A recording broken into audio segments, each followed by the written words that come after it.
Olá!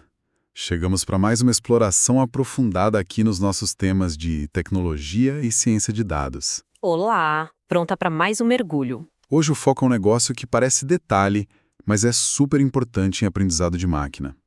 Como é que a gente acha a configuração ideal para um modelo? Vamos falar do ajuste de hiperparâmetros. Ah, sim, essencial. Porque, né, não adianta só ter o algoritmo, o modelo. Ele precisa ser calibrado, ajustado finamente para funcionar bem, e não só com os dados que ele já viu no treino, mas o principal é com dados novos, né? Generalizar. Exatamente. É aí que está o desafio da generalização. E esses tais hiperparâmetros são as chaves para isso. E olha, a gente deu uma olhada num material bem variado para hoje. Tinha artigos técnicos de Deep Learning, sabe, material mais acadêmico sobre otimização, discussões sobre ajuste fino de LLMs, aqueles modelos de linguagem gigantes, Sim, super atuais. e ter até exemplos de código, coisa prática mesmo. Legal. Então a missão aqui é meio que desmistificar isso. O que são esses hiperparâmetros, por que eles importam tanto e como a gente faz para achar a combinação certa deles. Sempre tentando fugir daqueles problemas clássicos, né? O modelo que decora tudo, o overfitting. Ou que não aprende nada direito, o underfitting. Exato. No fundo, é buscar aquele ponto ótimo, né? O equilíbrio ideal entre o viés e a variância do modelo. É disso que se trata no fim das contas. Perfeito. Essa busca pelo equilíbrio viés-variância é o coração do problema. Então, para começar, acho que a gente precisa ter bem clara a diferença básica. O que separa um parâmetro de um hiperparâmetro? Porque às vezes confunde, né? Aprende sozinho, sabe? Durante o treinamento, olhando para os dados. Tipo os pesos numa rede neural. Exatamente. Os pesos e os bias. Eles são ajustados para minimizar o erro, para se encaixar nos dados. O modelo aprende eles. Entendi. Já os hiperparâmetros, esses não. A gente define antes do treino começar. Somos nós que escolhemos. Eles controlam como o aprendizado vai rolar e qual vai ser a cara do modelo, a estrutura dele. Ah, então são as nossas escolhas externas ao modelo. Isso, tipo qual a taxa de aprendizado que a gente vai usar, quantas camadas a rede vai ter, vamos usar alguma técnica para evitar overfitting, tipo regularização. Essas são decisões nossas, configurações externas. Certo. E aí que entra a parte interessante. Achar os melhores valores para eles não é uma ciência exata, sabe? É bem mais experimental, como as fontes reforçam. É teste, tentativa e erro muitas vezes. Entendido. São as alavancas que a gente mexe por fora. Então vamos explorar essas alavancas. O material divide, né, em hiperparâmetros que controlam o treino e os que definem a arquitetura. Começando pelo treino. Qual seria, assim, a principal? Talvez a taxa de aprendizado? Sem dúvida. A taxa de aprendizado, o learning rate, aquele alfa famoso, é uma das mais críticas. Ela basicamente diz o tamanho do passo que o otimizador vai dar quando for ajustar os pesos para diminuir o erro. Tipo, o quão rápido ele aprende. É, mais ou menos isso. Se a taxa for muito alta, ele pode até aprender rápido no começo, mas corre um risco danado de passar do ponto mínimo ideal, sabe? O pior, divergir. O erro começar a aumentar sem parar. Nossa. E se for muito baixa, aí ele vai devagarinho ou tem mais chance de achar um mínimo bom. Mas pode demorar muito tempo, exigir muitas épocas de treino. E às vezes pode ficar preso num mínimo local que não é o melhor globalmente. Entendi. E ela é sempre fixa? Ou muda? Então, pode ser fixa, mas hoje em dia é muito comum usar estratégias de decaimento. A taxa começa mais alta e vai diminuindo ao longo do treino. Isso é legal porque no começo ele explora mais, dá passos maiores e depois vai refinando, com passos menores perto de um bom mínimo. Ajuda a achar mínimos mais amplos, que geralmente generalizam melhor. Faz sentido. E o tamanho do lote, o batch size? Como ele entra aí? Ele também parece afetar cada passo do aprendizado? Totalmente conectado. O batch size é o número de exemplos de dados que a gente usa para calcular a direção do ajuste dos pesos, o gradiente, em cada iteraçãozinha do treino. E aqui tem um trade-off bem interessante. Qual? Lotes menores. Tipo, 16 ou 32 exemplos, às vezes a gente usa lote pequeno porque a memória da placa de vídeo não aguenta mais. Eles introduzem mais ruído no cálculo do gradiente. Cada atualização é baseada em pouca informação. E isso é ruim, né? Ruído. Surpreendentemente, nem sempre. Esse ruído pode ser bom. Ele pode ajudar o otimizador a escapar de mínimos locais ruins, sabe? Aqueles vales estreitos na paisagem de erro. E tem estudos que indicam que isso pode levar a modelos que generalizam melhor, que encontram esses mínimos mais amplos que eu falei. Que contra-intuitivo. Pois é. Já lotes maiores, tipo 128, 256, eles são mais eficientes computacionalmente por iteração, processam mais dados de uma vez só. Mas tem uma contrapartida. Algumas pesquisas sugerem que eles podem levar a convergência para mínimos mais pontudos, mais sharp, que talvez não generalizem tão bem para dados novos. Entendi. E tem outra coisa.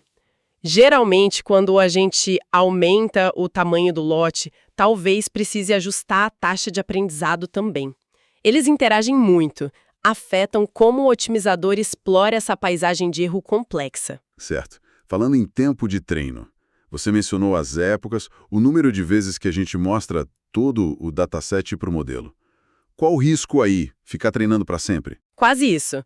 O risco é treinar de mais ou de menos. Poucas épocas, o modelo não aprende direito os padrões. A gente chama isso de underfitting. Ele fica muito simples com um viés alto. Não aprendeu o suficiente. Exato. Agora, se a gente treina por muitas épocas, ele pode começar a decorar não só os padrões, mas também o ruído, as particularidades dos dados de treino. Aí é o overfitting. Ele fica ótimo no treino, mas péssimo com dados novos. A variância dele fica muito alta. É o equilíbrio de novo. Viés e variância. Sempre. E uma técnica crucial para lidar com isso é o early stopping, a parada antecipada. A ideia é simples. Durante o treino, a gente fica de olho no desempenho do modelo num conjunto de dados separado que ele não usa para aprender os pesos, só para a gente ver como ele está indo. É o conjunto de validação. Ah, validação. Isso. Se a performance nesse conjunto de validação parar de melhorar, ou pior, começar a cair, por algumas épocas seguidas, tem até um hiperparâmetro para isso, a paciência, a gente para o treino, mesmo que não tenha completado todas as épocas planejadas. Inteligente. Você para antes de começar a piorar a generalização. Exatamente. É uma forma pragmática de tentar achar aquele ponto doce no equilíbrio viés-variância. E os algoritmos que fazem a otimização em si, tipo SGD, EDAN, a escolha deles também é um hiperparâmetro? Com certeza. A escolha do otimizador e os parâmetros dentro dele também são hiperparâmetros. O SGD, que é a descida do gradiente estocástico, é mais básico. O ADAM, que é muito popular hoje, é mais adaptativo. Como assim? Ele meio que ajusta a taxa de aprendizagem para cada peso do modelo individualmente, usando informações dos gradientes passados, os tais momentos de primeira e segunda ordem, que são controlados por outros hiperparâmetros, o beta 1 e o beta 2. Nossa, mais coisa para ajustar. Pois é. O ADAM tenta automatizar um pouco desse ajuste fino da taxa de aprendizagem, mas ele mesmo ainda precisa que a gente defina bem a taxa de aprendizagem inicial, esses betas, um tal de epsilon. Ele também já embute ideias como o momentum, que ajuda a suavizar a descida e acelerar a convergência de forma integrada. A escolha do otimizador certo e a configuração dele fazem diferença. Entendi. Bom, então cobrimos bem os hiperparâmetros do processo de treino. Agora, e a estrutura do modelo? As fontes falam de número de camadas, número de neurônios. Exato. Essas são as alavancas que definem a arquitetura da rede. O número de camadas ocultas define o quão profunda a rede é, e o número de nós ou neurônios em cada camada define o quão larga ela é. Profundidade e largura. Isso. E esses dois controlam diretamente a capacidade do modelo. Basicamente, o quão complexas são as relações e os padrões que ele consegue aprender a partir dos dados. E aí volta ao jogo do equilíbrio, imagino. Na mosca. Poucas camadas ou poucos nós, o modelo pode ser simples demais, não consegue capturar a complexidade dos dados, risco de underfitting, alto viés de novo. Certo. Muitas camadas, muitos nós, aí a capacidade aumenta muito. Ele consegue aprender coisas super complexas. Mas o número de parâmetros explode, o risco de overfitting alta variância dispara e ele vai precisar de muito mais dados e muito mais tempo para treinar. Entendi. Tem alguma regra prática para isso? Tipo, começar com Quantas camadas? As fontes mencionam algumas regras de bolso, mas é mais uma arte, sabe? Uma sugestão é começar com poucas e ir adicionando camadas ou nós e vendo se o erro no conjunto de teste ou validação melhora. Parar quando não melhora mais. A profundidade ajuda a criar hierarquias de características e a largura ajuda a aprender mais características no mesmo nível. E aí, se o modelo fica muito complexo, muito capaz, como a gente segura ele para não decorar o treino? É aí que entra a tal da regularização. Exatamente. A regularização é um conjunto de truques para combater o overfitting. A ideia é adicionar um termo na função que o modelo tenta minimizar, a função de perda, que penaliza a complexidade do modelo. As mais famosas são a L1 e a L2. Qual a diferença? A L1, também chamada de laço, penaliza a soma dos valores absolutos dos pesos. Uma consequência interessante é que ela tende a zerar muitos pesos, cria modelos esparsos. Isso pode ser útil até para entender quais características são mais importantes para o modelo. Ah, legal. A L2, ou RID, ou Weight Decay, que é como chamam muito em redes neurais, penaliza a soma dos quadrados dos pesos. Ela não costuma zerar os pesos, mas força eles a ficarem pequenos. É mais comum na prática para redes neurais. E tem um controle para essa penalidade? Sim. Ambas têm um hiperparâmetro, geralmente chamado de lambda ou alfa, que controla a força dessa penalidade. Se for muito forte, o modelo fica simples demais. Pode causar underfitting. Se for muito fraca, não faz muito efeito contra o overfitting. Tem que achar o valor certo. Mais um para a lista de coisas a ajustar. Exato. E tem outra técnica de regularização muito usada, especialmente em redes neurais, o dropout. Ah, já ouvi falar. Como funciona? A ideia é genial de tão simples. Durante o treinamento, a cada passo, a gente desliga aleatoriamente uma fração dos neurônios de uma camada. Eles simplesmente não participam do cálculo naquele passo. Sério? Desliga? Sim. Isso força a rede a não depender demais de nenhum neurônio específico. Ela tem que aprender representações mais distribuídas, mais robustas. É como se a cada passo a gente treinasse uma rede ligeiramente diferente. Que doideira. E a gente controla quantos neurônios desliga. Isso. Tem um hiperparâmetro, que é a taxa de dropout, a probabilidade de um neurônio ser desligado. Geralmente fica entre 10% e 50%. É super eficaz contra overfitting. Então, olha só. Os hiperparâmetros de estrutura, tipo camadas e nós, definem o quão complexo o modelo pode ser. E a regularização L1, L2, dropout, ajuda a controlar essa complexidade, para ele não sair decorando tudo. É tudo sobre achar esse equilíbrio mesmo, né? O tal do viés-variância. Exatamente. Você pegou o ponto central. A otimização de hiperparâmetros, que o pessoal chama de HPO, de Hyperparameter Optimization, é, no fundo, essa busca incessante pelo equilíbrio perfeito no trade-off viés-variância. Explica mais um pouco esse trade-off. Claro. A gente quer um modelo que seja complexo o suficiente para aprender os padrões reais que existem nos dados.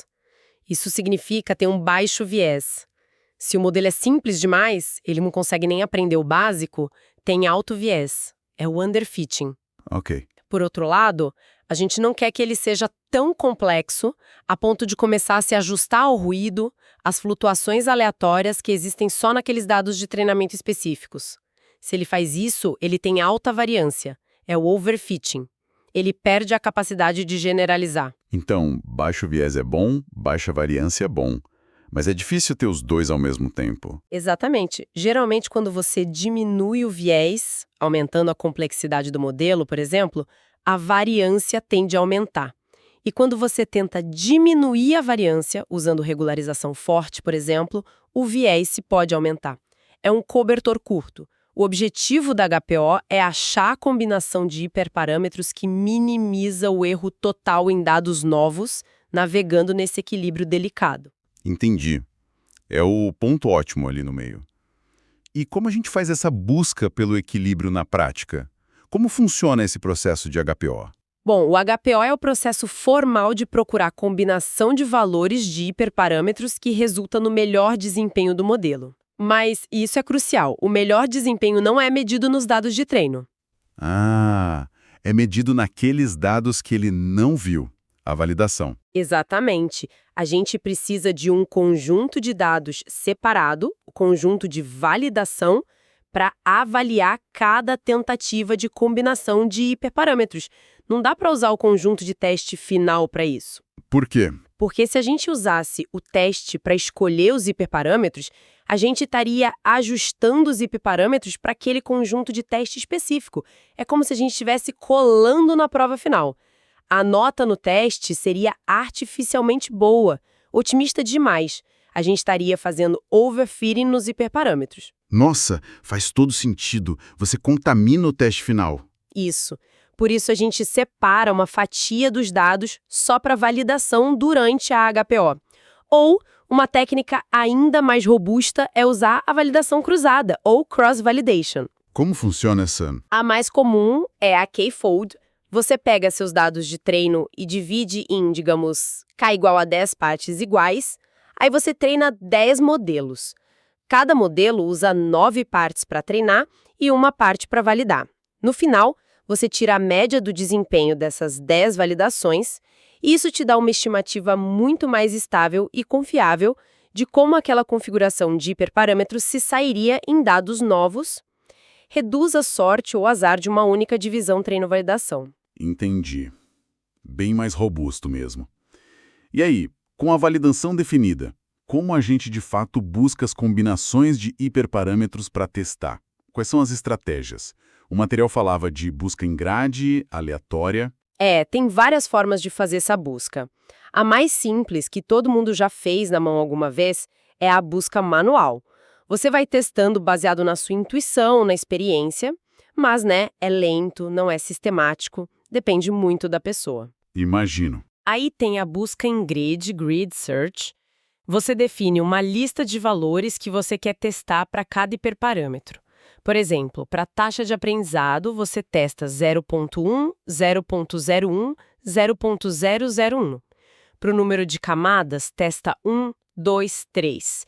E o Grid Search vai testar todas as combinações possíveis desses valores. Parece completo, mas deve ser caro computacionalmente. Muito caro. Se você tiver vários hiperparâmetros e vários valores para cada um, o número de combinações explode. É a tal maldição da dimensionalidade. Fica inviável rapidinho. E a alternativa? A busca aleatória? A busca aleatória, random search, muitas vezes funciona melhor e é mais eficiente. Em vez de definir valores fixos, você define uma distribuição para cada hiperparâmetro. Tipo, a taxa de aprendizado pode ser sorteada de uma distribuição log uniforme entre E1-5 e E1-2. E aí você sorteia um número fixo de combinações aleatoriamente dentro dessas distribuições. E por que isso seria melhor que a grade? Porque muitas vezes só alguns hiperparâmetros são realmente importantes para o desempenho. A busca aleatória tem mais chance de testar valores mais variados para esses parâmetros importantes, enquanto a busca em grade gasta muito tempo testando combinações onde só os parâmetros menos importantes mudam. Tem estudos famosos que mostram que a busca aleatória pode achar resultados tão bons ou melhores que a busca em grade, mas com muito menos custo computacional. Interessante. Força bruta mais inteligente, então. Isso. E tem abordagens ainda mais sofisticadas, como a otimização bayesiana, BO. Essa é bem mais esperta. Como ela funciona? Com base nos resultados, ela constrói um modelo estatístico interno, um modelo substituto, que tenta aprender como os hiperparâmetros influenciam o desempenho. Tipo, essa região aqui parece boa, aquela ali parece ruim. A cada novo passo, ela usa esse modelo para decidir qual a próxima combinação de hiperparâmetros testar, de forma a balancear duas coisas. Explorar regiões do espaço que ela ainda não conhece bem, exploração, e testar perto de combinações que já deram bons resultados, explotação. Uau, parece bem avançada. E ela geralmente precisa de bem menos testes, menos treinos de modelo para achar uma boa solução, comparado com a busca aleatória ou em grade. É especialmente útil quando treinar cada modelo é muito, muito caro e demorado. É meio que o estado da arte para HPO hoje. Entendi. Mas mesmo com essas buscas mais inteligentes, treinar um monte de modelos ainda leva tempo e custa dinheiro, né? Tem como acelerar ainda mais? Talvez parando os testes que já parecem ruins logo no começo? Sim, ótimo ponto. Existem estratégias para isso, que o pessoal chama de agendadores de teste, trial schedulers, ou técnicas de parada antecipada de trials. A ideia justamente é essa: identificar configurações de hiperparâmetros que não são promissoras o mais cedo possível e parar de gastar recursos com elas. E como fazem isso? Tem várias técnicas. Por exemplo, a parada por mediana, median stopping. Ela compara o desempenho intermediário de um teste com a mediana do desempenho de testes anteriores no mesmo ponto. Se tiver pior, ela para o teste.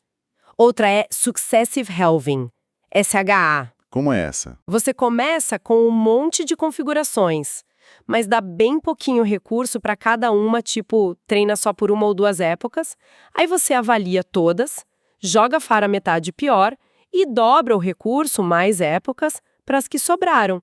Repete isso até sobrar só uma configuração. Ah, tipo um torneio. Exatamente. E tem variações, como o Hyperband, que tenta ser ainda mais esperto em como alocar esses recursos. E, claro, o próprio Early Stopping que a gente falou antes, baseado na validação, também é uma forma de parar um treino individual que não está indo bem.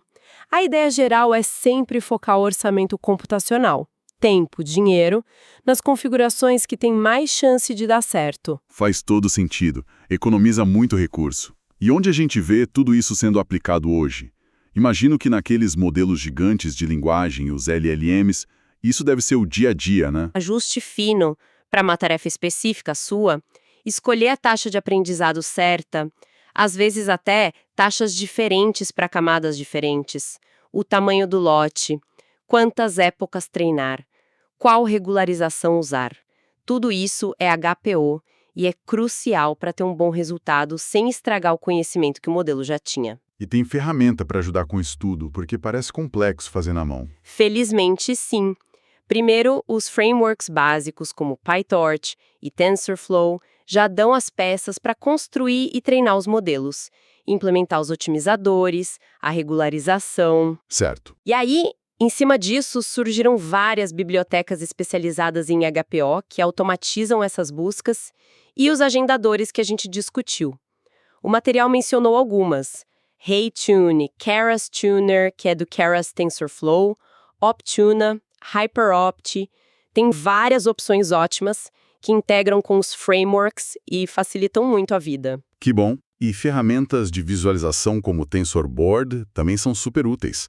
Você consegue ver as curvas de aprendizado, comparar os diferentes testes de HPO e entender o que está acontecendo por baixo dos panos. Então, parece que o cenário hoje é bem completo.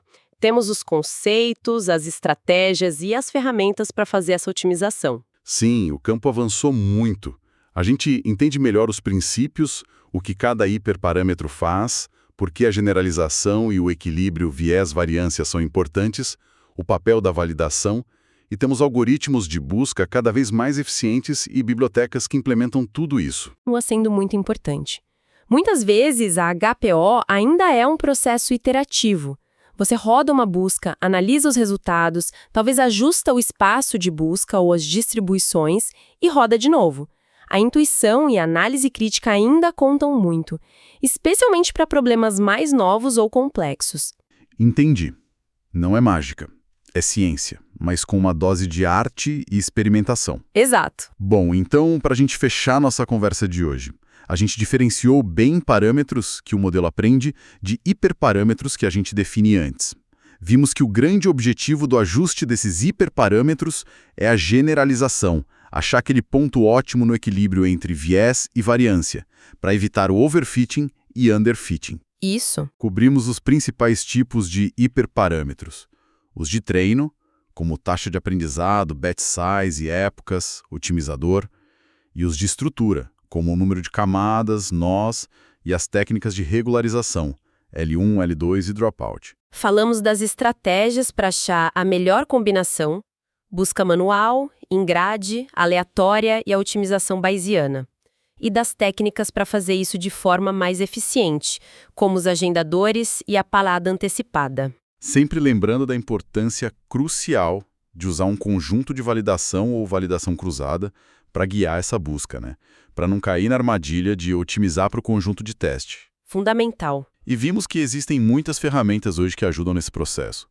Mas a mensagem principal parece ser: é um processo que exige entendimento, experimentação cuidadosa e foco no desempenho em dados que o modelo nunca viu antes. Perfeito resumo. E talvez uma reflexão final para quem nos ouve. O campo de AutoML, que é o aprendizado de máquina automatizado, está avançando muito rápido, tentando automatizar cada vez mais tarefas como o HPO. A pergunta é: até onde essa automação pode ir? Boa pergunta. Será que um dia a gente vai ter sistemas que acham a configuração perfeita sozinhos para qualquer problema? Ou sempre vai ter aquele espaço importante para a intuição humana, para o conhecimento do domínio específico do problema, para a nossa capacidade de analisar criticamente e entender por que um modelo funciona bem ou mal, naquele equilíbrio delicado entre aprender o sinal e ignorar o ruído? Especialmente quando a gente lida com problemas novos, ou quando o objetivo não é só maximizar uma métrica, mas ter um modelo confiável, explicável. Talvez essa interação entre a automação e a expertise humana continue sendo essencial. É algo para a gente pensar sobre o futuro da construção de IA. Uma ótima provocação para encerrar. Muito obrigado pela conversa. Eu que agradeço. Sempre um prazer discutir esses temas.